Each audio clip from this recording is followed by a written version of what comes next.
Assalamualaikum warahmatullahi wabarakatuh.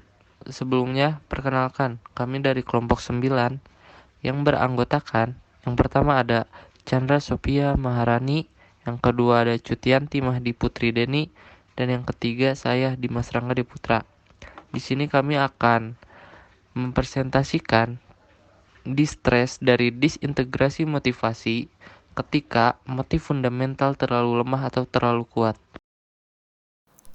Saya akan membahas materi tentang 4 kekhawatiran yang berbeda.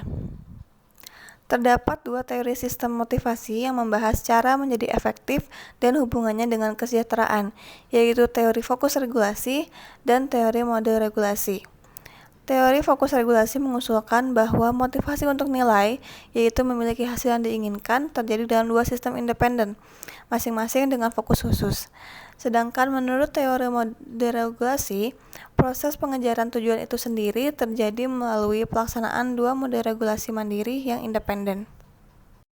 Dalam teori fokus regulasi, ada 2 cara untuk menjadi efektif dalam memiliki keadaan akhir yang diinginkan, yaitu pencapaian kemajuan dari keadaan saat ini ke keadaan yang lebih baik atau disebut efektivitas nilai promosi, dan pencapaian pengamanan keadaan yang memuaskan terhadap keadaan yang lebih buruk atau disebut efektivitas nilai pencegahan. Menjadi efektif terjadi dengan mengacu pada beberapa status quo karena status quo menentukan nilai dari kondisi seseorang saat ini dan pilihan yang dibuatnya. Untuk pencegahan, berada pada status quo 0 atau keadaan memuaskan dialami sebagai kerugian positif, sedangkan di bawahnya pada min 1 dialami sebagai kerugian negatif. Untuk promosi, di sisi lain, berada di status quo 0 dialami sebagai keuntungan negatif, dan melebihi status quo di plus 1 dialami sebagai keuntungan positif. Perbedaan nilai status quo ini berdampak pada pilihan. Misalnya, ketika individu dengan fokus pencegahan yang kuat berada di bawah status quo, misalnya dalam bahaya, mereka ingin memulihkan status quo-nya, misalnya keamanan, dan bersedia memilih opsi beresiko jika itu yang diperlukan untuk membuat itu terjadi. Sebaliknya, mereka dengan fokus promosi yang kuat tidak termotivasi untuk memilih opsi beresiko jika hanya mengembalikan status quo, karena bagi mereka, keadaan akhir harus melebihi status quo untuk dihitung sebagai keuntungan positif. Sebaliknya, ketika dalam status quo, mereka yang memiliki fokus promosi yang kuat bersedia memilih opsi beresiko yang dapat memindahkan mereka ke keadaan plus 1 yang jelas lebih baik, sedangkan mereka yang memiliki fokus pencegahan yang kuat tidak mau memilih yang beresiko itu, karena mereka puas dengan status quo 0 dan tidak mau mengambil resiko pindah ke min 1. 2 cara untuk menjadi efektif dalam teori mode regulasi melibatkan pencapaian kontrol dalam menghadapi perubahan, baik di lingkungan sekitar seseorang atau dalam pengalihannya sendiri dari satu keadaan ke keadaan lain, yang disebut efektivitas kontrol gerak, dan integrasi informasi ke dalam gambaran yang koheren dari realitas dalam menghadapi berbagai bentuk dan sumber informasi tersebut, atau disebut efektivitas penilaian kebenaran. Pencapaian kontrol gerak dan penilaian kebenaran dapat terjadi bersamaan. Selain itu, mereka dapat bekerja sama secara efektif sebagai mitra motivasi. Meskipun demikian, penggerak dan penilaian juga memiliki hubungan yang berbeda dengan hasil psikologis. Sebagai salah satu contoh, individu dengan motif penilaian yang kuat lebih sensitif terhadap kritik sosial, karena untuk sampai pada kebenaran atau tindakan yang benar, seseorang harus memperhatikan masukan informasi dan umpan balik dari setiap dan semua sumber, terlepas dari apakah itu penting, yaitu penilaian yang kuat menerima kritik dengan hati. Sebaliknya, individu dengan motif penggerak yang kuat kurang peka terhadap kritik sosial karena mengelola perubahan secara efektif melibatkan pemeliharaan rencana atau tindakan meskipun ada hambatan potensial yang akan mencakup kritik sosial, yaitu penggerak yang kuat tidak membiarkan kritik membuat mereka keluar jalur. Baik, yang selanjutnya pengejaran motivasi yang efektif.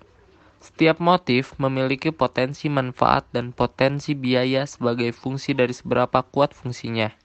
Dukungan dan kendala dari motif lain dapat berkontribusi pada efektivitas motif. Kesejahteraan akan ditingkatkan ketika motif yang berbeda bekerja sama, yaitu berinteraksi dengan cara untuk mendukung manfaat satu sama lain dan membatasi biaya. Ketika nilai, kebenaran, dan motif kontrol individu semuanya efektif, dan varian di antara ketiga jenis efektivitas ini rendah atau menunjukkan bahwa integrasi telah terjadi, Pengalaman harmoni di antara motif yang kuat ini dikaitkan dengan pengalaman hidup seseorang sebagai lebih bahagia dan lebih bermakna. Bersama dengan ukuran standar kesejahteraan lainnya, ketika motif individu tidak terintegrasi dengan baik, motif mungkin menjadi lemah secara tidak proporsional atau secara tidak proporsional kuat dibandingkan dengan motif lain. Dan pengalaman organisasi yang tidak efektif ini atau kurangnya harmoni dapat mengurangi kesejahteraan. Apa yang mengikuti dari perspektif ini adalah bahwa ketika motivasi disintegrasi, yaitu ketika salah satu motivasi sangat lemah sehingga tidak berfungsi dengan baik atau begitu kuat sehingga mendominasi motif lainnya, kesejahteraan berkurang dan orang dapat mengalami tekanan psikologis. Disintegrasi dari motif menjadi terlalu lemah. Ketika motif tertentu terlalu lemah, maka hasilnya adalah disintegrasi motivasi yang dapat menyebabkan tekanan psikologis setidaknya karena dua alasan. Alasan yang pertama adalah setiap bentuk motivasi bertujuan untuk memuaskan beberapa perhatian dan dengan demikian kegagalan untuk melakukannya menghasilkan pengalaman negatif, seperti merasa bingung karena gagal memenuhi masalah kebenaran atau merasa frustasi karena gagal memenuhi masalah kontrol. Alasan yang kedua adalah bahwa motif yang lemah akan gagal bertindak sebagai cek atau kendala pada motif lainnya, seperti penggerak yang terlalu lemah yang memungkinkan penilaian mendominasi. Di bagian ini, kami memberikan contoh masing-masing konsekuensi dari motif yang terlalu lemah secara absolut, yaitu mengakibatkan pengalaman gagal, dan relatif mengakibatkan motivasi lainnya menjadi terlalu kuat. Motif menjadi terlalu lemah dibagi menjadi dua. Yang pertama adalah depresi. Secara khusus, penelitian telah menunjukkan bahwa baik dalam populasi klerus dan non-klerus, kegagalan fokus promosi dikaitkan dengan penderitaan emosi yang berhubungan dengan kesedihan, misalnya merasa sedih dan putus asa. Yang kedua adalah penyakit Parkinson. Penelitian terbaru tentang penyakit Parkinson menunjukkan bahwa beberapa gejala penyakit mungkin disebabkan karena melemahnya mode penilaian dibandingkan dengan individu kontrol yang serasi dengan usia. Usia orang dengan skor penyakit Parkinson lebih rendah pada kekuatan penilaian yang diukur dengan kuesioner mode regulasi.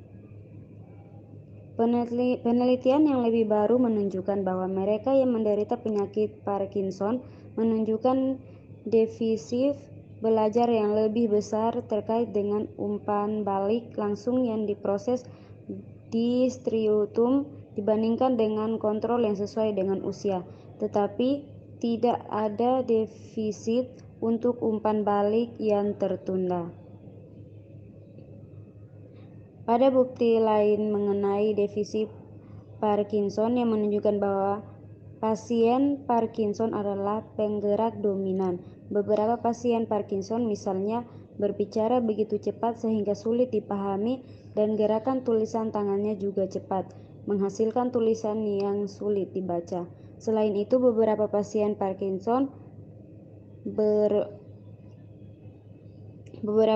pasien Parkinson terbalik dengan cepat dengan menyilangkan satu kaki di atas kaki lainnya daripada mengambil langkah ekstra, yaitu membuat mereka kehilangan keseimbangan. Yang berikut ada disintegrasi dari motif menjadi terlalu kuat. Di bagian ini kita melihat disintegrasi dari perseptif yang berlawanan ketika kekuatan motif yang berlebihan baik secara absolut maupun relatif dalam menimbulkan masalah, khususnya tekanan psikologis. Dalam keadaan ini dapat terjadi karena suatu motif begitu kuat sehingga mendominasi motif lain sehingga kerugian sendiri tidak terkendali, dan mendominasi motif lain membuat motif tersebut terlalu lemah untuk memberikan manfaat bagi pengaturan dirinya sendiri. Motif menjadi terlalu kuat dibagi menjadi dua, yaitu yang pertama kecemasan. Ketika motivasi pengecahan sangat kuat terkait dengan proses maladiptif yang sebenarnya mempersulit seseorang untuk mencapai bahkan tujuan pengecahannya. Selain itu, motivasi pencegahan yang terlalu mendominan juga dapat mengganggu kemampuan motif lain untuk memuaskan kekhawatiran mereka masing-masing, seperti menghambat apa yang dibutuhkan untuk memenuhi perhatian fokus promosi. Yang kedua, narsisme. Kepribadian narsistik biasanya menghadirkan dua dimensi yang berkorelasi, kebersamaan dan kerentaman. Narsis merasa tidak aman tentang diri mereka dan status mereka, terutama dalam hubungan dengan orang lain. Penelitian dalam kepribadian telah menemukan bahwa hubungan dengan fokus dan mode pengaturan diri adalah hubungan antar mode penilaian dan kedua aspek kepribadian narsistik. Mereka memiliki penilaian yang sangat kuat, kritis terhadap diri mereka sendiri dan orang lain, yang selain terkait pada pandangan negatif tentang diri, juga dapat menyebabkan pendapat orang lain sangat rendah.